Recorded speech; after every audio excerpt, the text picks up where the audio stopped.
ડીસામાં state monitoring સેલનો અત્યાર સુધીનો સૌથી મોટા દરોડા.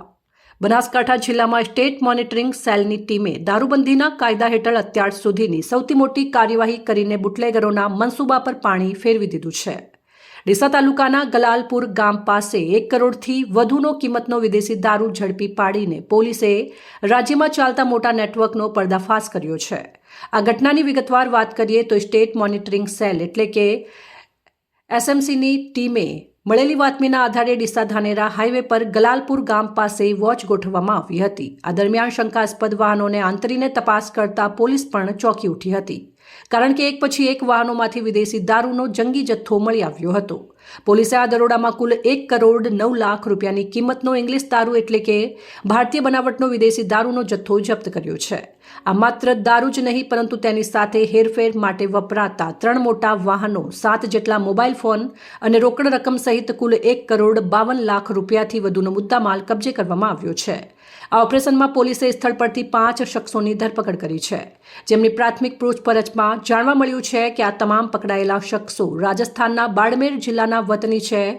પોલીસ ઇન્સ્પેક્ટર CK સિસોદિયા અને તેમની ટીમે અત્યંત આયોજનબદ્ધ રીતે આ દરોડા પાડીને દારૂના મોટા કન્સાઇનમેન્ટને પકડી પાડ્યું છે. તપાસમાં એવું પણ ખુલ્યું છે કે દારૂ પંજાબના પટિયાલાથી સપ્લાય કરવામાં આવ્યો હતો.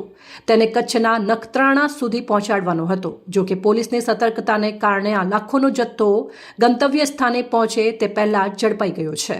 અત્યારે પોલીસ રેકોર્ડ પર 5 આરોપીઓ છે, પરંતુ આ સમગ્ર કૌભાંડના મુખ્ય સૂત્રધારો હજુ પણ પોલીસ પકડથી દૂર છે.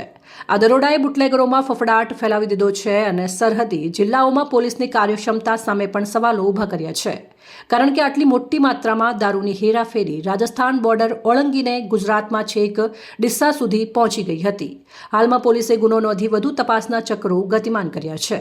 આ સમગ્ર મામલે અત્યારે 2 મુખ્ય શખ્સો હજુ પણ ફરાર છે, જેમાં પંજાબનો મુખ્ય સપ્લાયર અને કચ્છનો રિસીવર સામેલ છે, જેને પકડવા માટે પોલીસે અલગ અલગ ટીમો બનાવીને તપાસ તેજ કરી છે.